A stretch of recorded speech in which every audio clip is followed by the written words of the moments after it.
International স্কুলের medical admission প্রোগ্রামে সবাইকে স্বাগতম জানাচ্ছি। আজকে আমরা প্রাণীবিজ্ঞানের অধ্যায় ৩ পরিপাক ও শোষণ সম্পর্কে জানব।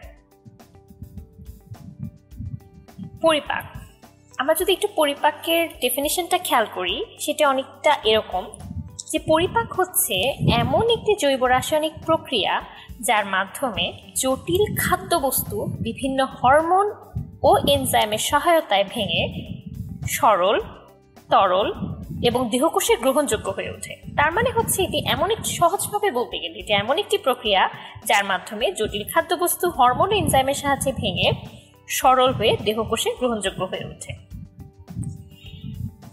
এখন আমরা মানুষের পরিপাকের জন্য যেসব এনজাইম লাগে, প্রধান কয়েকটি এনজাইম সম্পর্কে জানব।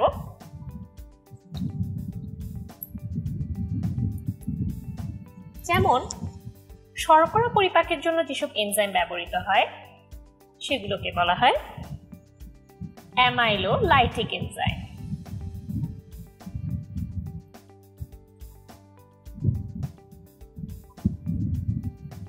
Amylolytic enzyme. অ্যামাইলোলাইটিক এনজাইমের মধ্যে কে কে আছে? অ্যামাইলোলাইটিক এনজাইমের মধ্যে আছে টায়ালিন,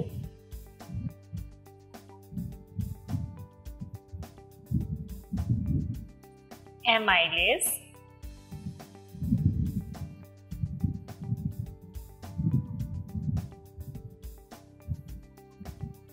দুঃখিত,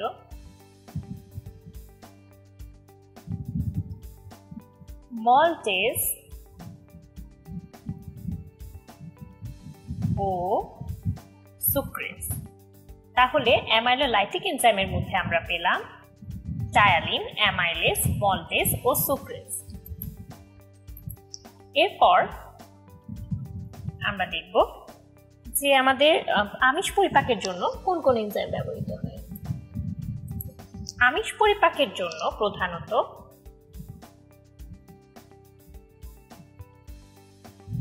যেসব এনজাইম ব্যবহৃত হয় সেগুলোকে একসাথে প্রোটিওলাইটিক এনজাইম বলে।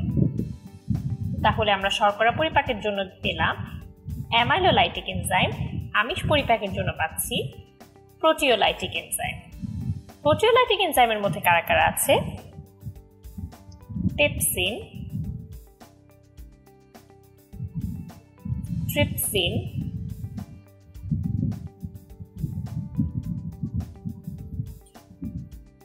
কাইমোট্রিপসিন,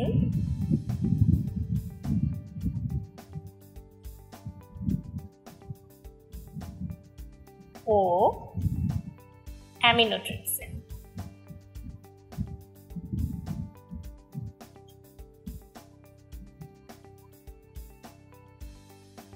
আমাদের এখন গেল যে প্রোটিওলাইটিক এনজাইমের মধ্যে কারা কারা আছে। এরপর হচ্ছে লাইপোলাইটিক এনজাইম। লাইপোলাইটিক এনজাইম হচ্ছে যেসব এনজাইম স্নেহদ্রব্য পরিপাকে সাহায্য করে তাদের বলা হয় লাইপোলাইটিক এনজাইম। এখন আমরা দেখে নিই যে লাইপোলাইটিক এনজাইমের মধ্যে কারা কারা আছে। লাইপোলাইটিক এনজাইমে আছে লাইপেজ,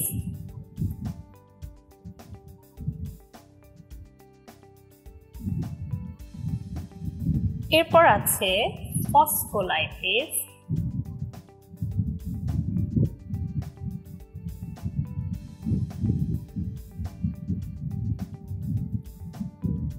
কোলেস্টেরল এস্টারেজ,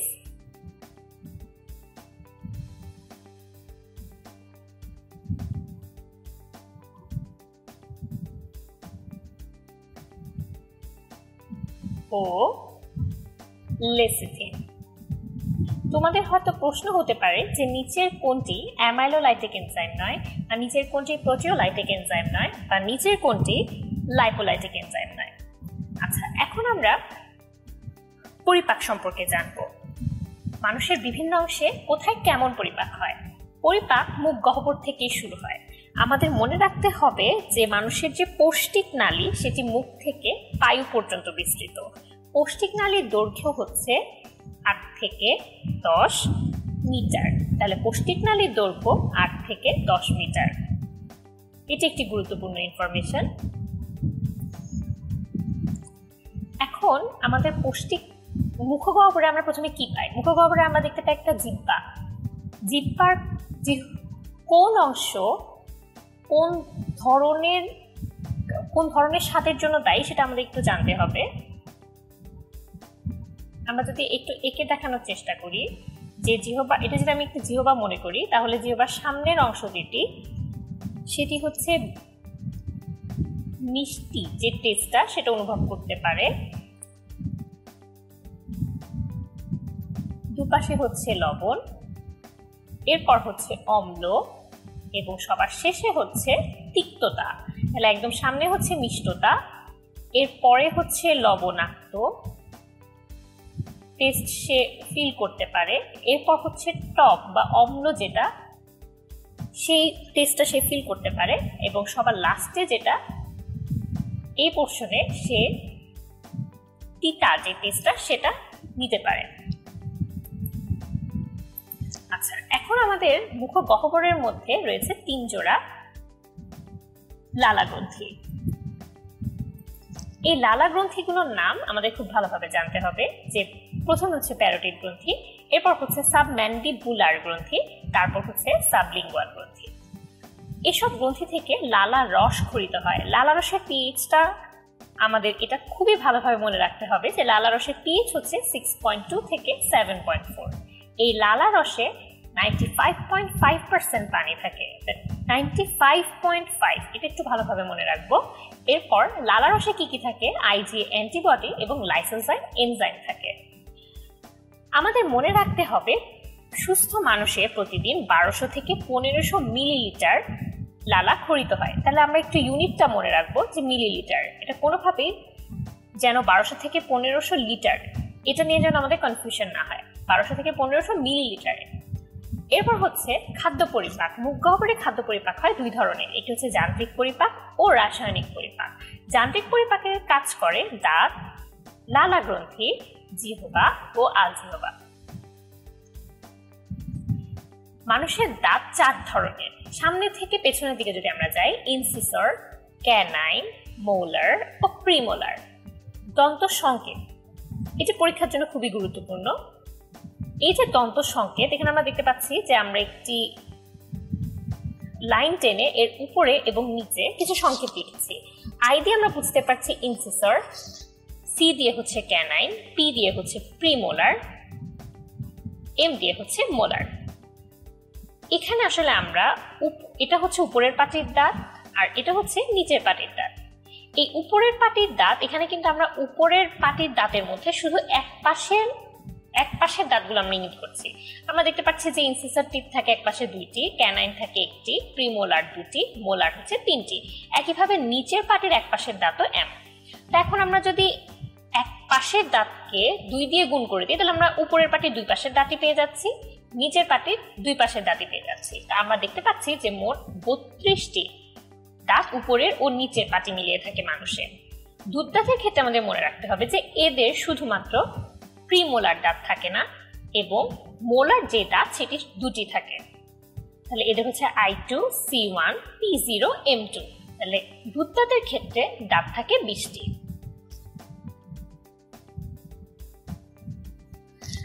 আচ্ছা, এখন রাসায়নিক পরিপাক সম্পর্কে আমরা জানব। লালা রসে 2 ধরনের এনজাইম থাকে, একটি হচ্ছে টায়ালিন আর একটি হচ্ছে মল্টেজ। টায়ালিন শর্করা জাতীয় খাদ্যকে ভেঙে মল্টোজে পরিণত করে, আর মল্টেজ মল্টোজকে ভেঙে গ্লুকোজে পরিণত করে। আমাদের খুব ভালোভাবে মনে রাখতে হবে যে মুখগহ্বরে আমিষ ও স্নেহ জাতীয় খাদ্যের কোনো পরিবর্তন ঘটে না, এখানে শুধু শর্করা জাতীয় খাদ্যের কিছুটা পরিপাক হয়।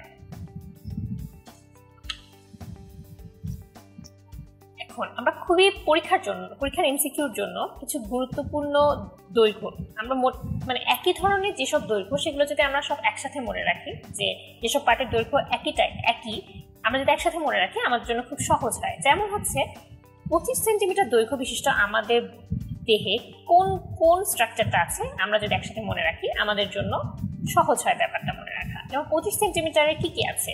25 সেন্টিমিটারে আছে অন্ননালী বা ইসোফেগাস, এরপর আছে পাকস্থলী, এরপর হচ্ছে ডিওডেনাম, এরপর হচ্ছে ইউরেটার। এই 4টি জিনিসের দৈর্ঘ্য 25 সেন্টিমিটার। তো এটা আমরা একসাথে মনে রাখবো। আমরা এখন পাকস্থলীর অংশগুলো সম্পর্কে জানব।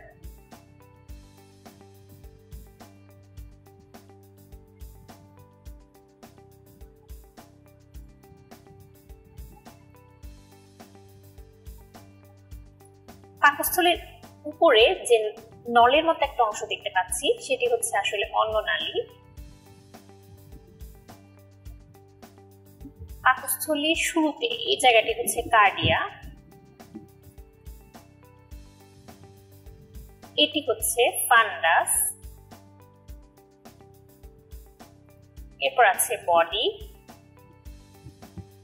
এর সবচেয়ে শেষের অংশটা হচ্ছে পাইলোরাস।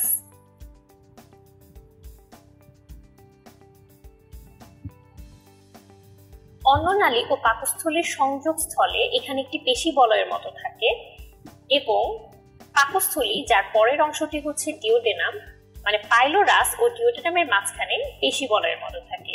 এদের বলা হয় কার্ডিয়াক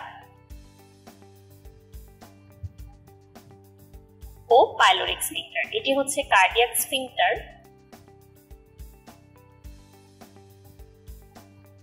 এরপর আছে পাইলোরিক স্ফিংক্টার।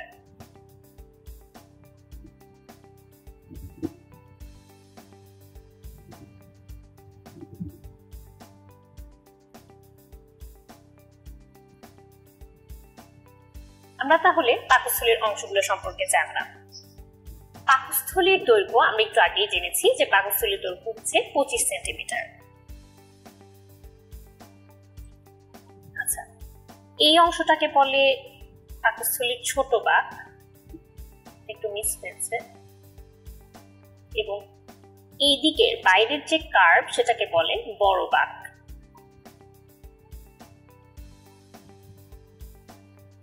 তাহলে আমরা পেলাম কার্ডিয়া, ফান্ডাস, বডি, পাইলোরাস, ছোট বাক, আর এই বাকটাকে বলে বড় বাক। এছাড়াও আমরা পেয়েছি কার্ডিয়াক ও পাইলোরিক স্ফিংক্টার। আর পাকস্থলীর দৈর্ঘ্য হচ্ছে 25 সেন্টিমিটার।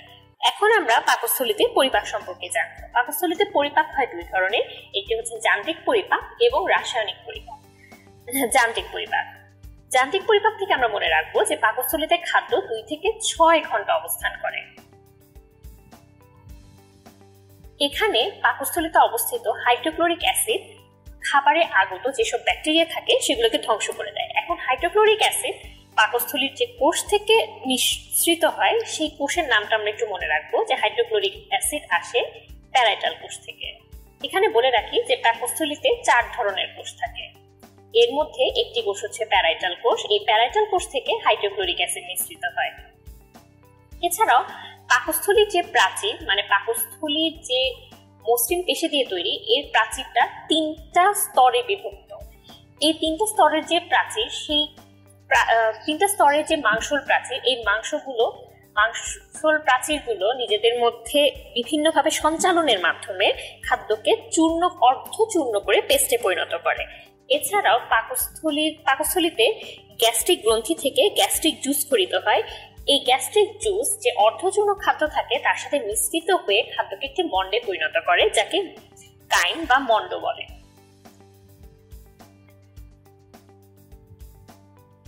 এরপর আছে রাসায়নিক পরিপাক।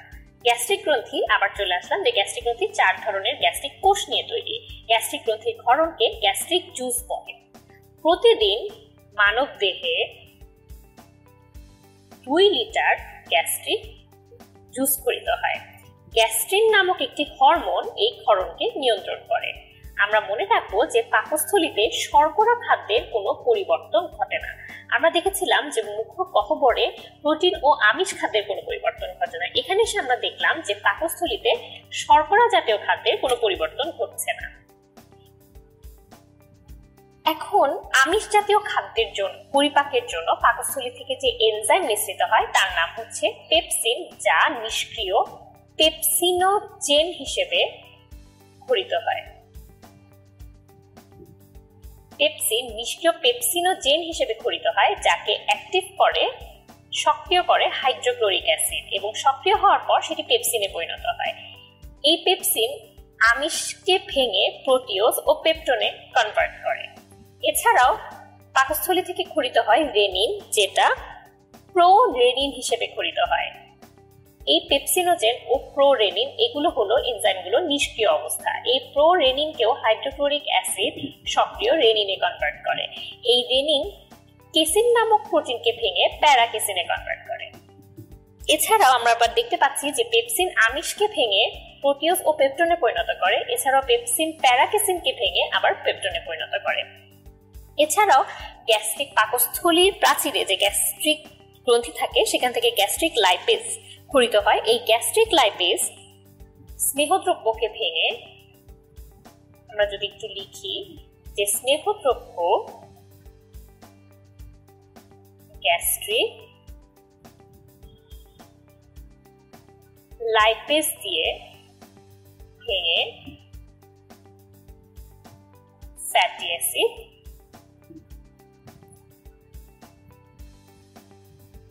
ও গ্লিসারলে পরিণত হয়।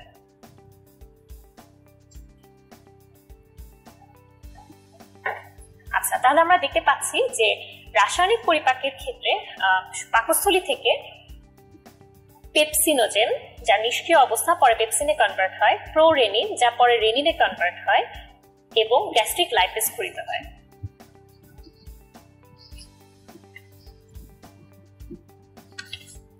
ক্ষুদ্রান্তের পরিপাক সম্পর্কে জানার আগে আমরা একটু ক্ষুদ্রান্তের অংশগুলো সম্পর্কে জেনে নিব। ক্ষুদ্রান্তের অংশগুলো কি কি? ক্ষুদ্রান্তের অংশ হচ্ছে তিনটি: ডিওডেনাম, জেজুনাম ও ইলিয়াম। ডিওডেনামের দৈর্ঘ্যটা আমরা একটু মনে রাখবো যে ডিওডেনামের দৈর্ঘ্য হচ্ছে 6 থেকে 7 মিটার। আমরা দেখেছিলাম যে ফুল পৌষ্টিক নালীর দৈর্ঘ্য ছিল 8 থেকে 10 মিটার। এর মধ্যে ক্ষুদ্রান্তই 6 থেকে 7 মিটার। ডিওডেনাম হচ্ছে 25 সেন্টিমিটার, 25 থেকে 30 সেন্টিমিটার। জেজুনাম হচ্ছে 2.5 মিটার এবং ইলিয়াম হচ্ছে এর 3/5 গঠন করে। ক্ষুদ্রান্তে 3/5 ইলিয়াম গঠন করে।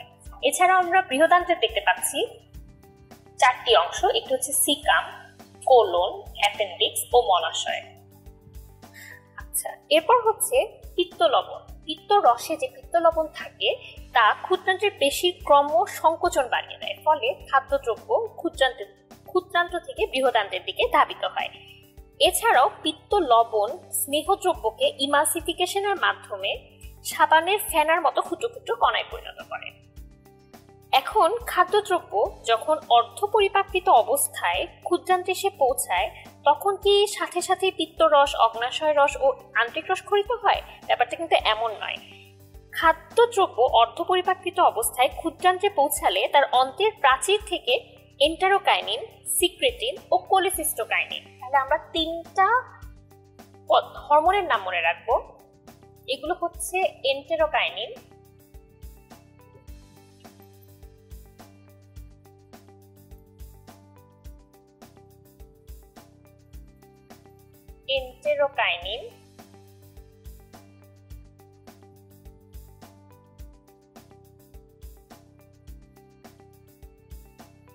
সিক্রেটিন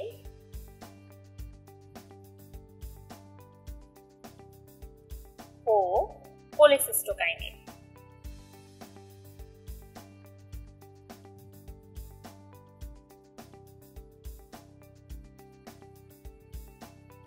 এন্টেরোকাইনিন, সিক্রেটিন ও কোলেসিস্টোকাইনিন এই 3টি হরমোনের প্রভাবে পিত্তরস, অগ্নাশয় রস ও আন্ত্রিক রস ক্ষরিত হয়। পিত্তরসের ক্ষেত্রে আমরা যেটা মনে রাখবো যে পিত্তরস একটি ক্ষার জাতীয় তরল পদার্থ। পিত্তরসে কোনো এনজাইম থাকে না। এই পিত্তরসের কাজ হচ্ছে, পিত্তরসে সোডিয়াম বাইকার্বনেট নামক একটি উপাদান থাকে। এটি কি করে, পাকস্থলী থেকে আগত যে হাইড্রোক্লোরিক অ্যাসিড থাকে সেটাকে প্রশমিত করে ক্ষারীয় অবস্থা সৃষ্টি করে। এই ক্ষারীয় অবস্থা সৃষ্টি এনজাইমের কার্যকারিতার জন্য খুবই ইম্পর্টেন্ট।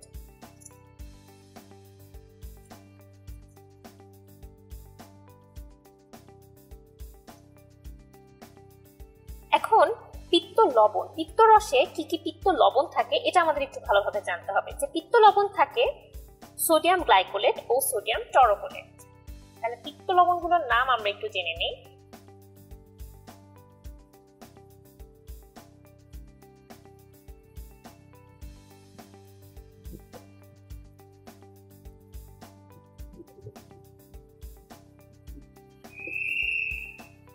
সোডিয়াম গ্লাইকোলেট ও সোডিয়াম টরোকোলেট।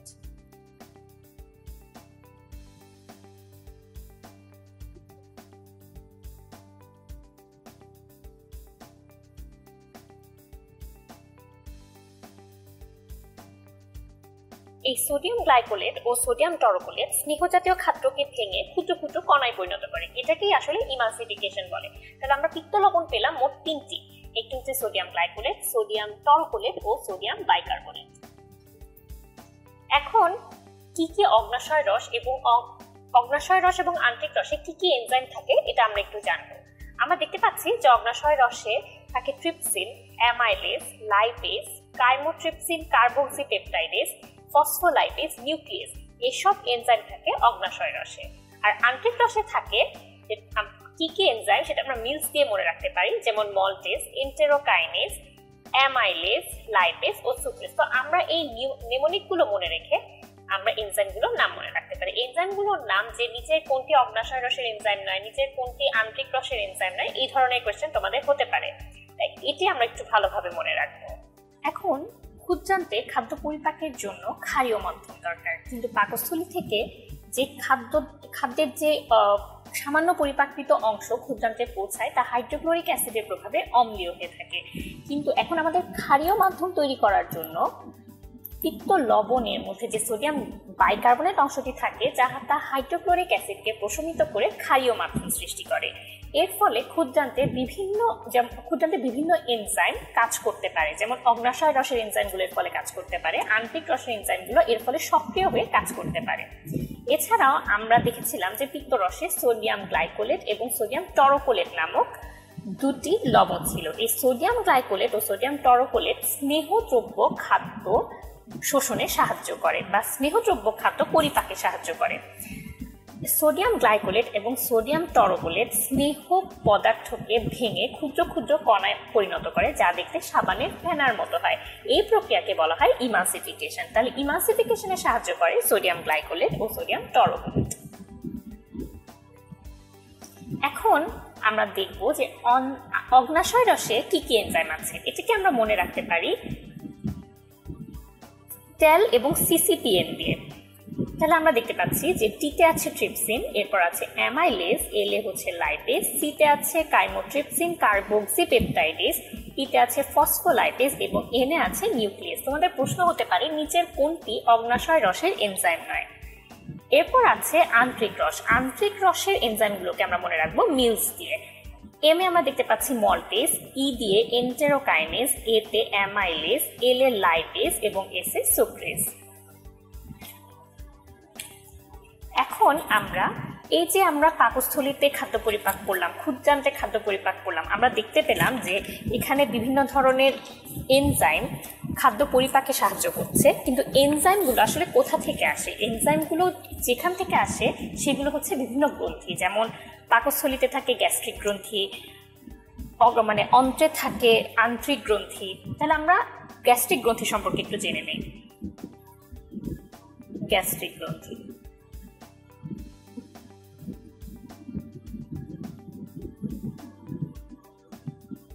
আমরা মনে রাখবো যে পাকস্থলী কলামনার এপিথেলিয়ামে আবৃত। এই কলামনার যে এপিথেলিয়াম পাকস্থলীতে থাকে তাতে প্রায় 3.5 মিলিয়ন গ্যাস্ট্রিক গ্রন্থি থাকে। এসব গ্যাস্ট্রিক গ্রন্থি থেকে গ্যাস্ট্রিক জুস খরিত হয়। এখন আমরা জানবো যে গ্যাস্ট্রিক গ্রন্থিগুলো কয় ধরনের কোষ দিয়ে গঠিত। গ্যাস্ট্রিক গ্রন্থিগুলো 4 ধরনের কোষ দিয়ে গঠিত। এগুলোর নামগুলো একটু জেনে নিই আমরা। প্রথমটি হচ্ছে অক্সেন্টিক কোষ,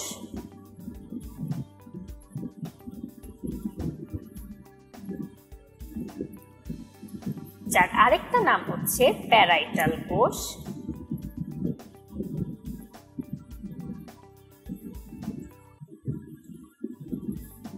এরপরে আমরা দেখতে পাবো যে আরেকটি কোষের নাম হচ্ছে মিউকাস কোষ। এখানে আরো রয়েছে আর্জেন্টাফিন কোষ এবং রয়েছে জাইমোজেনিক কোষ। তাহলে আমরা 4 ধরনের কোষ গ্যাস্ট্রিক গ্রন্থির মধ্যে পেলাম। জাইমোজেনিক কোষের আরেকটি নাম হচ্ছে পেপটিক বা চিফ কোষ। ওকে, এখন আমরা শিখব কোন কোষ থেকে আমরা কি পাই।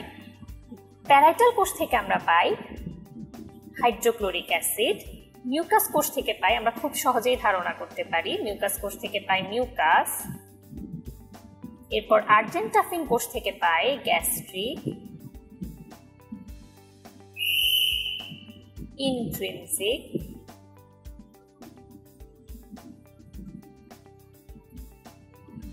ফ্যাক্টর।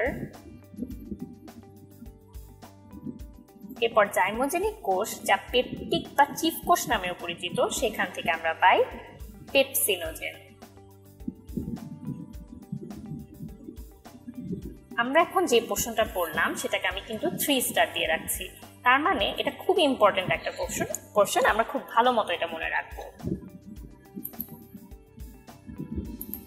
এরপর আমরা জানবো আন্ত্রিক গ্রন্থি সম্পর্কে, যেটাকে বলা হয় আন্ত্রিক গ্রন্থি বা ক্রিপ্ট অফ লিবারকুন।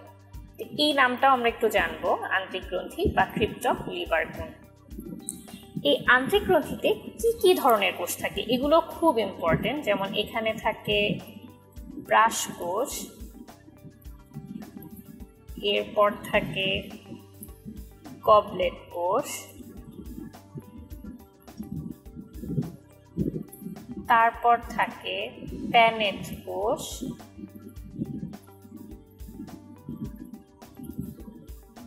এরপর এখানেও আমরা দেখতে পাচ্ছি যে এখানেও কিন্তু আর্জেন্টাফিন কোষ আছে।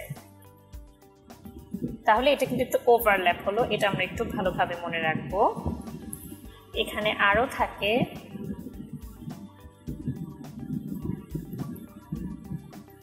লিবারকুনের গ্রন্থি,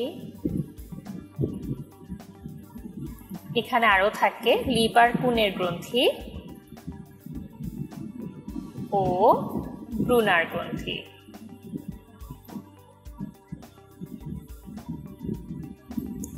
আমরা কিন্তু এগুলো খুব ভালোভাবে মনে রাখবো, যেমন প্রশ্নে আসতে পারে যে লিবারকুনের গ্রন্থি বা ব্রুনার্স গ্রন্থি এগুলো আমরা কোথায় পাই।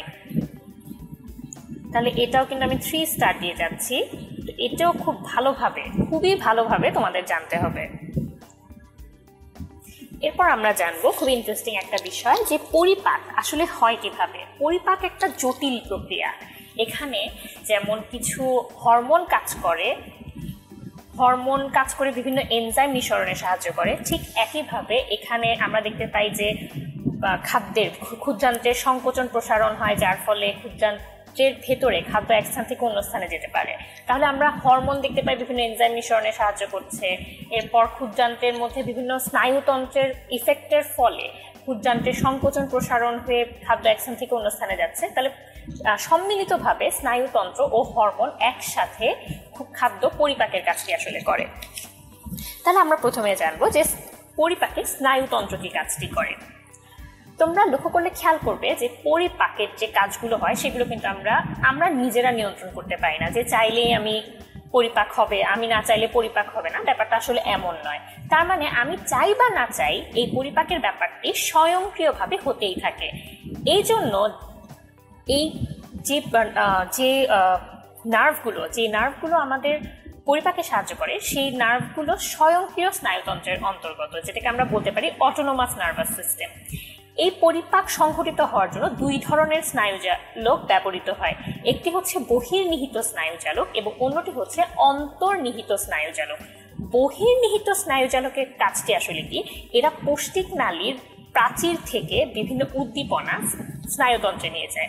আর অন্তর্নিহিত স্নায়ুজালক আসলে কি কাজটা করে, সেটি হচ্ছে পৌষ্টিক নালীর ভেতর থেকে উদ্দীপনা স্নায়ুতন্ত্রে নিয়ে যায় এবং ভেতরের কাজগুলো নিয়ন্ত্রণ করে। এখন আমরা জানবো যে লালাক্ষরণে কিভাবে স্নায়ুতন্ত্র ভূমিকা পালন করে, কিভাবে গ্যাস্ট্রিক জুস ক্ষরণে স্নায়ুতন্ত্র ভূমিকা পালন করে, এবং অগ্নাশয় ও পিত্ত রসক্ষরণে কিভাবে স্নায়ুতন্ত্র ভূমিকা পালন করে। প্রথমে আমরা জানবো যে লালাক্ষরণে কিভাবে স্নায়ুতন্ত্র ভূমিকা পালন করছে। লালাক্ষরণের এই ক্রিয়াটা দুই ধরনের প্রতিবর্ত ক্রিয়া দিয়ে নিয়ন্ত্রিত হয়। প্রথমটি হচ্ছে অনপেক্ষ প্রতিবর্ত ক্রিয়া। অনপেক্ষ প্রতিবর্তের মানেটা হচ্ছে আনকন্ডিশনাল রিফ্লেক্স, মানে এই উদ্দীপনা বা সাড়া দান আমাদের শিখতে হয় না, এটা নিজে নিজেই হয়ে যায়। আর দ্বিতীয়টি হচ্ছে সাপেক্ষ প্রতিবর্ত ক্রিয়া। এই প্রতিবর্ত ক্রিয়াটা আমাদের একটু শিখে নিতে হয়। ব্যাপারগুলো কেমন আমি যদি একটু এক্সপ্লেন করি। যেমন প্রথমটা হচ্ছে অনপেক্ষ প্রতিবর্ত ক্রিয়া। এই ব্যাপারটা কেমন, আমরা যখন কোনো খাবার খাই তখন আমাদের জিহ্বার মধ্যে যে রিসেপ্টরগুলো থাকে সেগুলো উদ্দীপিত হয়। তো সেখান থেকে সেন্সরি নার্ভস এই সেন্সটা মস্তিষ্কে সিগন্যাল প্রদান করে। তো মস্তিষ্কে যখন স্নায়ু উদ্দীপনা এটা প্রদান করে নিয়ে যায় তখন মস্তিষ্ক থেকে মোটর নিউরনের মাধ্যমে লালা গ্রন্থিতে এসে লালা গ্রন্থি থেকে লালাক্ষরণে সাহায্য করে। তার মানে এখানে আমরা যেটা দেখতে পাচ্ছি সেটা এখানে কিন্তু আমরা কোনো চিন্তা ভাবনা করে কাজ করছি না বা কোনো কিছু শিখছি না। কোনো একটা কিছু আমাদের খাবার মুখের মধ্যে গেল, সেখানে স্বাদের যে রিসেপ্টর সেগুলো উদ্দীপিত হয়ে সেন্সরি নার্ভ দিয়ে স্নায়ু উদ্দীপনা চলে গেল মস্তিষ্কে, আবার মোটর নার্ভ দিয়ে সিগন্যাল এসে গ্যাস্ট্রিক গ্রন্থি থেকে গ্যাস্ট্রিক জুস খরিত হলো। আর দ্বিতীয়টি হচ্ছে সাপেক্ষ প্রতিবর্ত ক্রিয়া। সাপেক্ষ প্রতিবর্ত ক্রিয়া জিনিসটা হচ্ছে মানে এটা কোনো কিছু দেখে অথবা কোনো গন্ধ শুকে এই জিনিসটা আমাদের হয়। যেমন আমি যদি একটু এক্সপ্লেন করি যে কেউ যখন তেঁতুল দেখে তখন তার নিজেই লালাক্ষরণ শুরু হয়ে যায়। এটাই তার ক্ষেত্রেই হবে যে আগে তেঁতুলটি খেয়েছে, যে তেঁতুলটি খায়নি তার ক্ষেত্রে কিন্তু এই জিনিসটা হবে না। তার মানে এখানে আমাদের একটা শেখার বিষয় আছে। এরপর এটি গেল আমাদের সাপেক্ষ প্রতিবর্ত ক্রিয়া। তারপর আমরা জানবো যে গ্যাস্ট্রিক জুসের ক্ষরণে কিভাবে স্নায়ুতন্ত্র ভূমিকা পালন করে। এই গ্যাস্ট্রিক জুসের ক্ষরণ নিয়ন্ত্রণ হয় তিনটি ধাপে। প্রথমটি হচ্ছে স্নায়বিক, এরপরটি হচ্ছে গ্যাস্ট্রিক, এরপরটি হচ্ছে আন্ত্রিক পর্ব। স্নায়বিক পর্ব জিনিসটা কি, যখনই মুখ গহ্বরে খাদ্য প্রবেশ করে এবং আমরা গলাধঃকরণ করি সাথে সাথেই উদ্দীপনা মস্তিষ্ক থেকে ভ্যাগাস স্নায়ুর মাধ্যমে পাকস্থলীতে এসে পৌঁছায়। এই পাকস্থলীতে আসার পরে তা গ্যাস্ট্রিক গ্রন্থি থেকে গ্যাস্ট্রিক জুস ক্ষরণ করে। এরপর গ্যাস্ট্রিক পর্যায়ে কি জিনিসটা হয়, যখনই খাদ্য পাকস্থলীতে এসে পৌঁছায় তখন পাকস্থলীর মধ্যে কিছু রিসেপ্টর সেই উদ্দীপনাটা সেন্সরি স্নায়ুর মাধ্যমে মস্তিষ্কে নিয়ে যায় এবং মস্তিষ্ক থেকে মোটর স্নায়ুর মাধ্যমে গ্যাস্ট্রিক গ্রন্থিতে উদ্দীপনা এসে গ্যাস্ট্রিক জুস আরও বেশি ক্ষরণে সাহায্য করে। এর পরের পর্যায়টা হচ্ছে আন্ত্রিক পর্যায়। আন্ত্রিক পর্যায়ে আসলে জিনিসটা কি হয় যে ক্ষুদ্রান্তে যখন খাদ্য প্রবেশ করে তখন ক্ষুদ্রান্ত্র প্রাচীরের যে রিসেপ্টরগুলো থাকে একইভাবে সেই রিসেপ্টরগুলো উদ্দীপিত হয় এবং স্নায়ু উদ্দীপনা মস্তিষ্কে পৌঁছায়। স্নায়ু উদ্দীপনা যখনই মস্তিষ্কে পৌঁছায় তখন মস্তিষ্ক থেকে মোটর নিউরনের মাধ্যমে কি হয়, গ্যাস্ট্রিক গ্রন্থি থেকে মানে পাকস্থলীর মধ্যে যে গ্যাস্ট্রিক গ্রন্থি ছিল সেই গ্যাস্ট্রিক গ্রন্থি থেকে গ্যাস্ট্রিক জুসের ক্ষরণটা তারা কমিয়ে দেয় এবং এরা আরও একটা কাজ করে। সেই কাজটা কি, সেটা হচ্ছে পাইলোরিক যে স্ফিংক্টার ছিল সেটাকে আরও বেশি সংকোচন করে। তাহলে কি হয় যে অনেক খাদ্য একসাথে ক্ষুদ্রান্তে প্রবেশ করতে পারে না। এছাড়াও ডিওডেনামের ক্ষুদ্রান্তের যে অংশ ডিওডেনাম সেখানে দুই ধরনের হরমোন ক্ষরণে সাহায্য করে। একটি হচ্ছে কোলেসিস্টোকাইনিন এবং আরেকটি হচ্ছে সিক্রেটিন। কোলেসিস্টোকাইনিন যেটাকে আমরা সিসিকে দিয়ে প্রকাশ করি, এর আরেকটি নাম হচ্ছে প্যানক্রিওজাইমিন। তো এটা আমরা একটু মনে রাখবো। তাহলে আমরা এখানে জানতে পারলাম যে কোলেসিস্টোকাইনিন বা প্যানক্রিওজাইমিন এবং সিক্রেটিন নামক দুটি হরমোনের প্রভাবে আমাদের আন্ত্রিক পর্বের পরিপাকটা সংঘটিত হয়। এরপর হচ্ছে অগ্নাশয় রস ও পিত্ত রস। এখন আমরা পরিপাকে হরমোনের ভূমিকা সম্পর্কে জেনে নেব। কি কি হরমোন পরিপাকে ভূমিকা পালন করে এবং তারা কিভাবে কাজ করে তা আমরা এখন জানি। প্রথমে আমরা জেনে নিই গ্যাস্ট্রিন,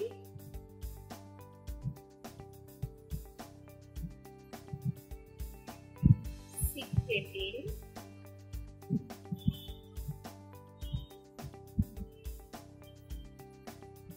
কোলেসিস্টোকাইনিন,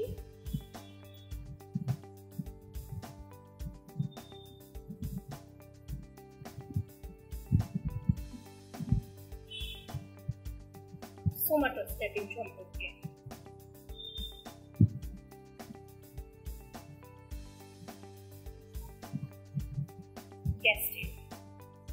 গ্যাস্ট্রিন আমরা আগে গ্যাস্ট্রিন সম্পর্কে জেনেছিলাম। এই গ্যাস্ট্রিন হরমোন পাকস্থলীর পাইলোরাসে যে জি কোষ থাকে সেখান থেকে গ্যাস্ট্রিন হরমোন খরিত হয়।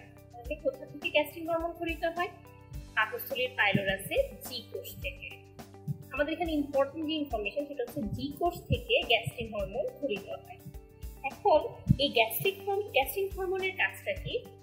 এই গ্যাস্ট্রিন হরমোন করে কি, তার মানে জি কোষ থেকে আসছে গ্যাস্ট্রিন, আর এই গ্যাস্ট্রিন করছে কি, তা গ্যাস্ট্রিক গ্রন্থি থেকে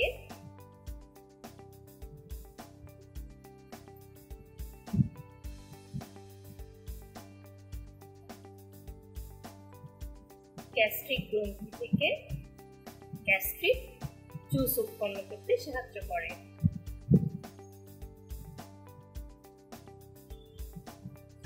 এরপর হচ্ছে সিক্রেটিন, তার মানে সে কোনো কিছু সিক্রেশনে সাহায্য করবে। এই সিক্রেটিন আমরা কোথা থেকে পাই? আমরা সিক্রেটিন পাই অন্ত্রের মিউকোসাতে সিক্রেটিন সিক্রেটেড হয়। এই সিক্রেটিনের মেইন ফাংশনটা হচ্ছে, আমরা জানি যে অন্ত্রে খাদ্য পরিপাকের জন্য আমাদের অগ্ন্যাশয় রসের যে এনজাইম এবং পিত্তথলির যে পিত্তরস, তার প্রভাব খুবই গুরুত্বপূর্ণ। এই দুইটি পিত্তরস এবং অগ্ন্যাশয় রস ছাড়া পরিপাক কখনোই সম্পূর্ণ বা পরিপাক হওয়া সম্ভব নয়। তো এই সিক্রেটিন করে কি, অগ্ন্যাশয় থেকে অগ্ন্যাশয় রস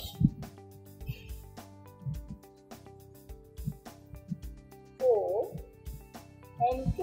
পিত্তথলি থেকে পিত্তরস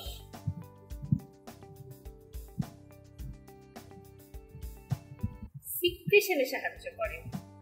তাহলে এটা কেন আমাদের সিক্রেটিনের কাজ। এরপর হচ্ছে কোলেসিস্টোকাইনিন, যার আরেক নাম আমরা একটু আগেই জেনেছি, যার আরেকটি নাম হচ্ছে প্যানক্রিয়াজাইনিন।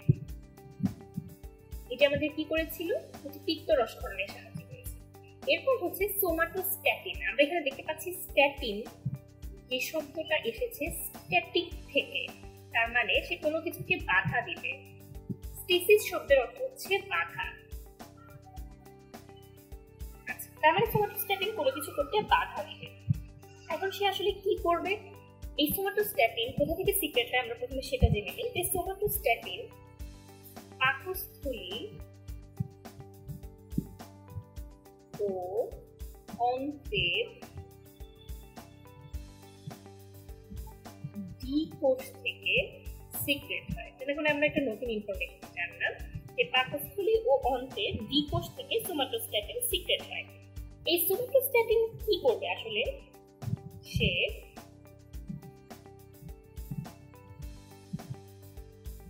পাকস্থলীতে যে গ্যাস্ট্রিন নামক হরমোন ছিল তার ক্ষরণ কমাবে।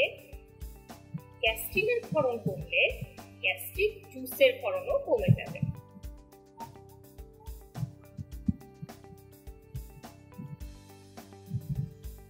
গ্যাস্ট্রিক জুস ক্ষরণ কখন কমবে? যখন হচ্ছে খাবার পরিপাকের জন্য ক্ষুদ্রান্তে এসে পৌঁছাবে। এর ফলে পাকস্থলীর রসের যে হাইড্রোক্লোরিক অ্যাসিড তার সিক্রেশনও কমে যাবে।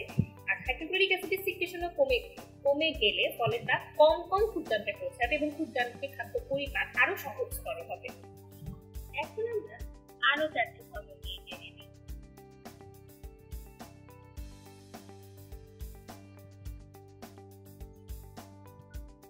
প্রথমটা হলো এন্টেরোকাইনিন, এরপর হচ্ছে পেপটাইড, ওয়াই, এরপর হচ্ছে এন্টেরোকাইনিন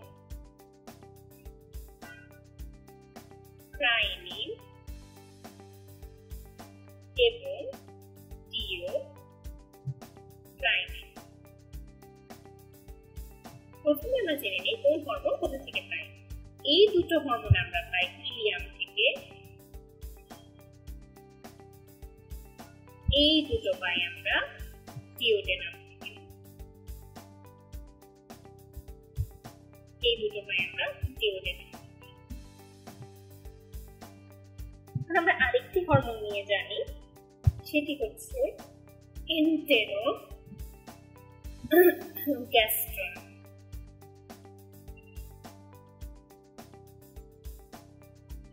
যার আরেকটি নাম আমরা অবশ্যই জানবো, তা হচ্ছে গ্যাস্ট্রিক ইনহিবিটরি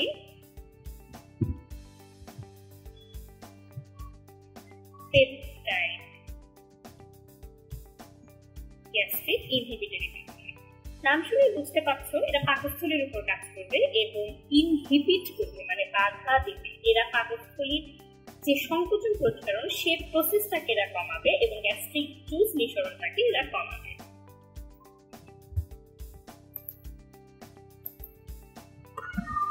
ওকে, আমরা এখন জেনে নিই খাদ্য শোষণ সম্পর্কে।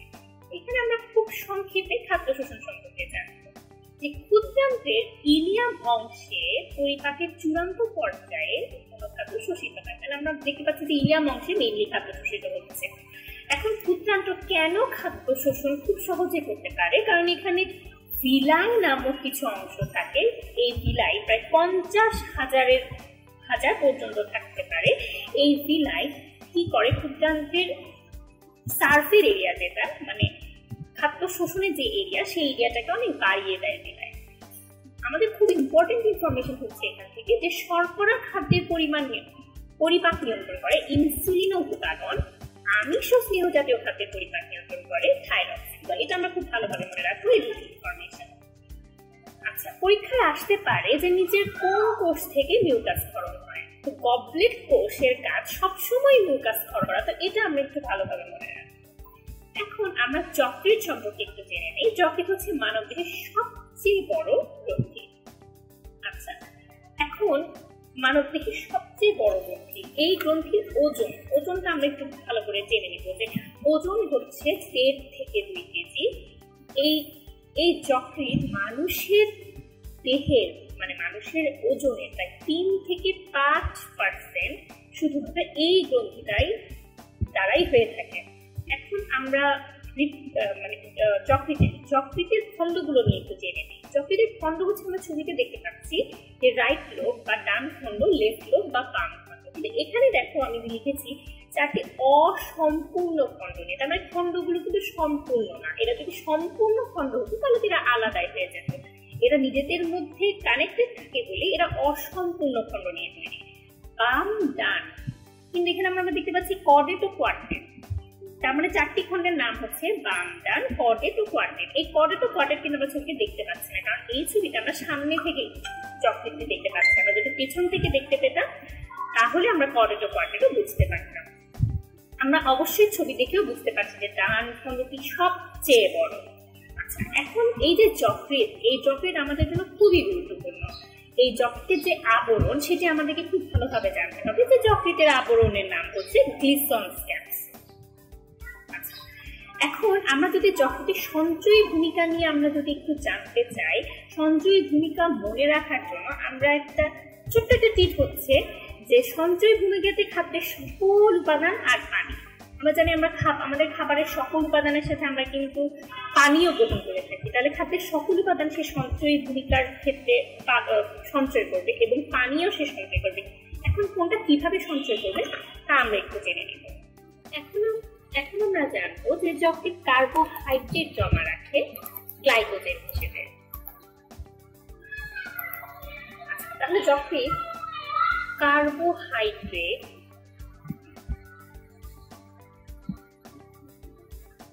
জমা রাখে গ্লাইকোজেন হিসেবে।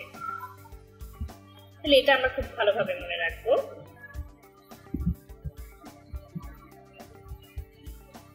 রক্তে যখনই গ্লুকোজের মাত্রা কমে যায় তখন এই গ্লাইকোজেন থেকে গ্লুকোজে কনভার্ট হয়ে রক্তে গ্লুকোজ সাপ্লাই হয়। এরপর যকৃৎ যেহেতু খাদ্যের সকল উপাদান, তাহলে সে প্রোটিন মানে হচ্ছে অ্যামিনো অ্যাসিড ও চর্বিও সে জমা রাখবে। অ্যামিনো অ্যাসিড ও চর্বিও তাহলে যকৃৎ জমা রাখবে। এরপর হচ্ছে ভিটামিন ও মিনারেল। সে ভিটামিন ও মিনারেলও জমা রাখবে, কারণ খাদ্যের উপাদান যেহেতু ভিটামিন ও মিনারেল সে জমা রাখবে। এখানে খুব গুরুত্বপূর্ণ ইনফরমেশন হচ্ছে যকৃতের স্নেহ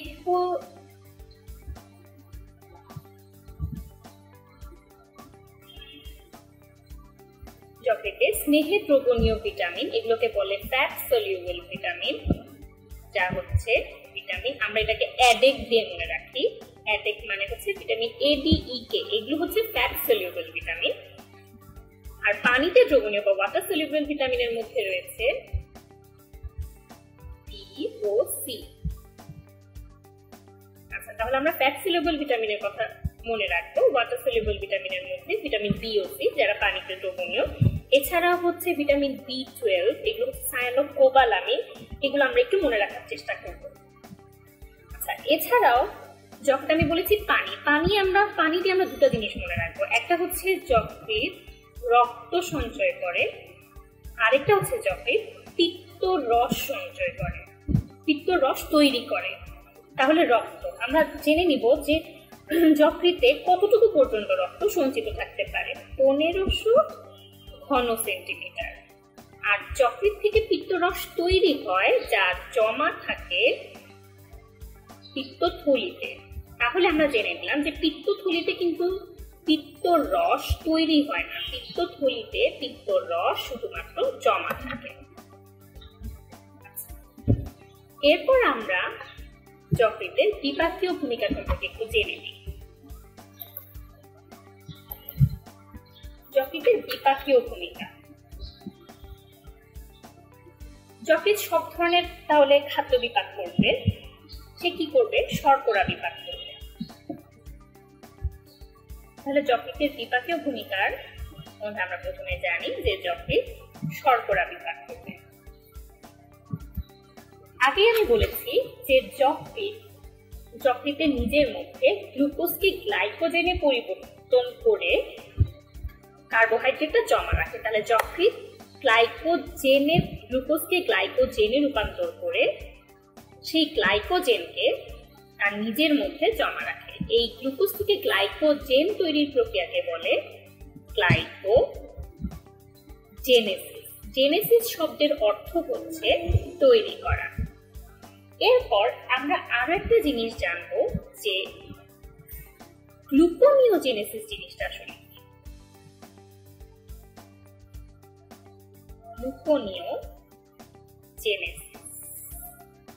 গ্লুকোনিওজেনেসিস হচ্ছে যদি গ্লুকোজের চাহিদার প্রেক্ষিতে যকৃতে গ্লাইকোজেনের ঘাটতি পড়ে, তখন নন কার্বোহাইড্রেট উৎস যেমন অ্যামিনো অ্যাসিড ও গ্লিসারল প্রভৃতি থেকে গ্লুকোজ সংশ্লেষিত হয়, তখন এই প্রক্রিয়াকে বলে গ্লুকোনিওজেনেসিস। তার মানে আমরা এখানে যেটা ইম্পর্টেন্ট জিনিস সেটা হচ্ছে আমরা মনে রাখবো যে নন কার্বোহাইড্রেট উৎস থেকে গ্লুকোজ তৈরির প্রক্রিয়া।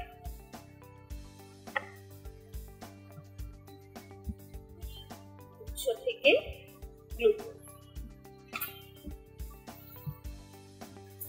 ওকে, এরপর যকৃৎ প্রোটিন বিপাক করবে। প্রোটিন বিপাক থেকে আমরা কি মনে রাখবো? প্রোটিন বিপাক থেকে আমরা দুটো জিনিস মনে রাখবো। একটি হচ্ছে প্রোটিন বিপাকের জন্য ডিঅ্যামিনেশন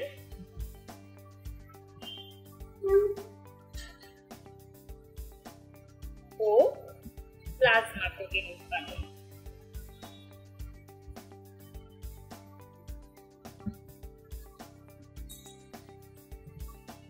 ডিঅ্যামিনেশন কোন উপাদান থেকে অ্যামিনো মূলক সরিয়ে নেয়া, কোন উপাদান থেকে অ্যামিনো মূলক বা অ্যামিনো অ্যাসিড সরিয়ে নেয়া হচ্ছে ডিঅ্যামিনেশন।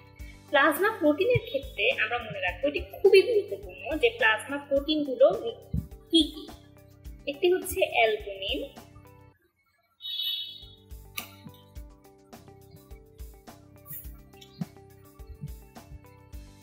গ্লোবিউলিন,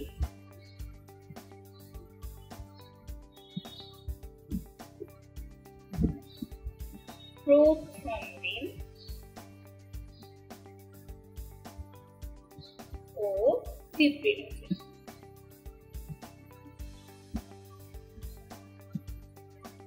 এখান থেকে গুরুত্বপূর্ণ ব্যাপার হচ্ছে এই প্রোথ্রম্বিন ও ফিব্রিনোজেন যে দুটো অংশ সেগুলো কিন্তু আবার রক্ত তঞ্চনের ফ্যাক্টর হিসেবে কাজ করে।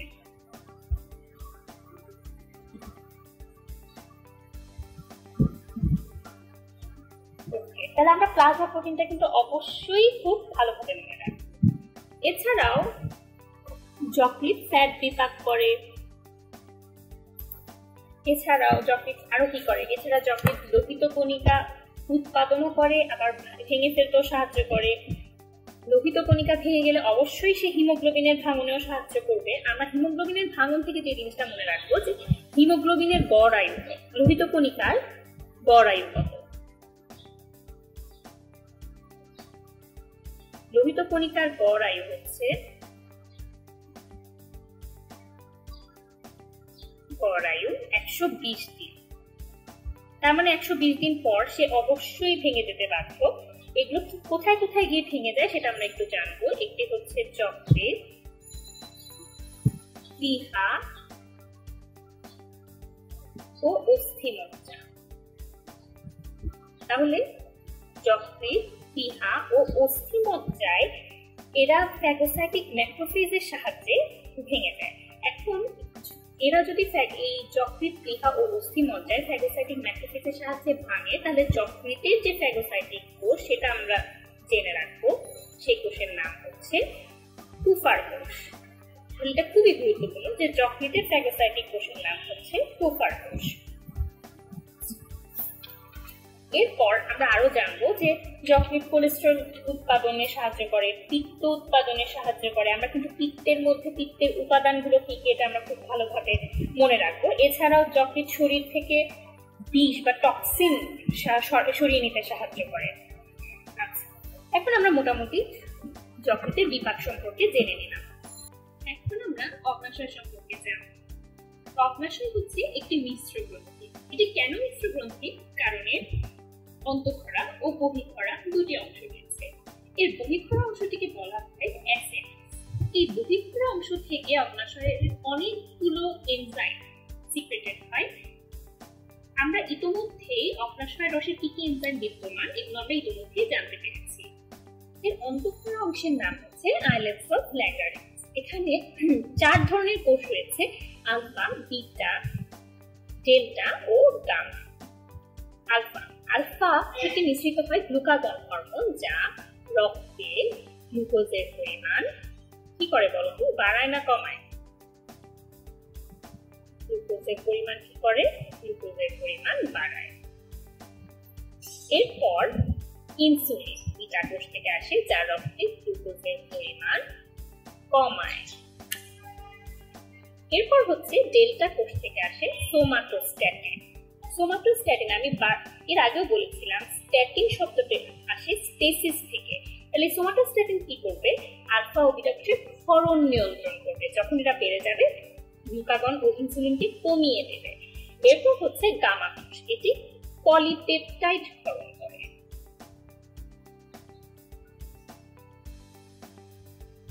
তাহলে আমরা অগ্নাশয় সম্পর্কে মোটামুটি জেনে গেলাম। এরপর আমরা জানবো আরেকটি টপিক নিয়ে সামান্য করে, সেটি হচ্ছে বৃহদান্ত্রে খাদ্যের পরিপাক বা বৃহদান্ত্রে খাদ্যের শোষণ সম্পর্কে। বৃহদান্ত্রে জেনারেলি তেমন কোনো খাদ্য আসলে শোষিত হয় না।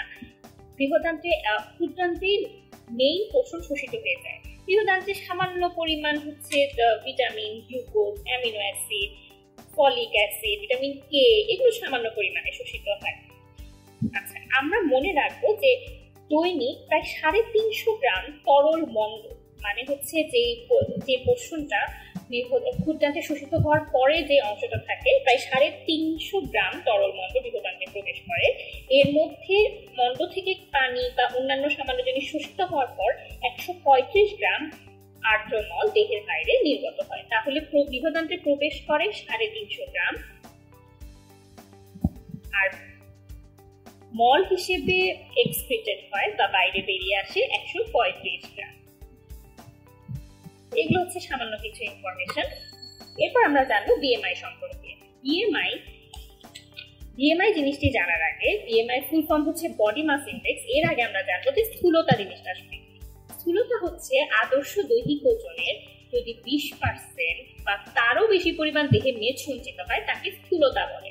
তাহলে এর জন্য আমাদের অবশ্যই মানুষের স্বাভাবিক বা আদর্শ দৈহিক ওজনটা জানতে হবে। এটাই ক্যালকুলেট করার জন্য আমরা বিএমআই ইউজ করি। বিএমআই এর ফুল ফর্মটা কি? বিএমআই এর ফুল ফর্ম হচ্ছে বডি মাস ইনডেক্স। ওকে, বডি মাস ইনডেক্স আমরা কিভাবে হিসাব করি? দেহের ওজনকে আমরা কেজিতে নেব এবং দেহের উচ্চতাকে মিটার স্কয়ারে নেব।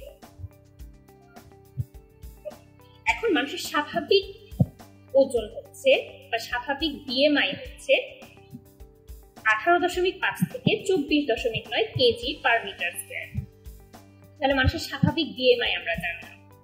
অতিরিক্ত বিএমআই নির্দেশ করে যদি এটি 25 কেজি পার মিটার স্কয়ার এর বেশি হয়ে যায়। তোমাদের বইয়ে বিএমআই একটি চার্ট আছে, এটা অবশ্যই খুব ভালোভাবে জানতে হবে। বিএমআই চার্ট আমি একদম এটাকে 3 স্টার দিয়ে রাখলাম, মানে খুবই খুবই ইম্পর্টেন্ট আসলে। তাহলে আমরা বিএমআই চার্টটা খুব ভালো মতো করব।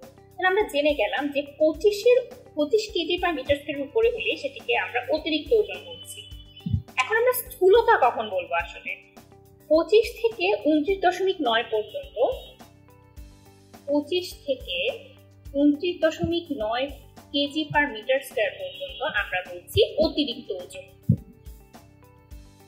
যখনই এটা 30 এর উপর চলে যাবে তখনই আমরা তাকে স্থূলতার মধ্যে ফেলে দেব। তাহলে আমি যদি প্রথম শ্রেণীর স্থূলতা বোঝাতে চাই, প্রথম শ্রেণীর স্থূলতা, আমাদের স্থূলতা হচ্ছে 30 কেজি পার মিটার স্কয়ারের উপরে। আর ইরেজ করে নেই। ওকে, আমাদের স্থূলতা হবে যখন 30 কেজি পার মিটার স্কয়ারের উপরে চলে যাবে। আমি প্রথম শ্রেণীর স্থূলতা তখনই বলবো যখন তা 30 থেকে 34.9 কেজি পার মিটার স্কয়ার হবে। আমি তখন তাকে প্রথম শ্রেণীর স্থূলতা বলবো।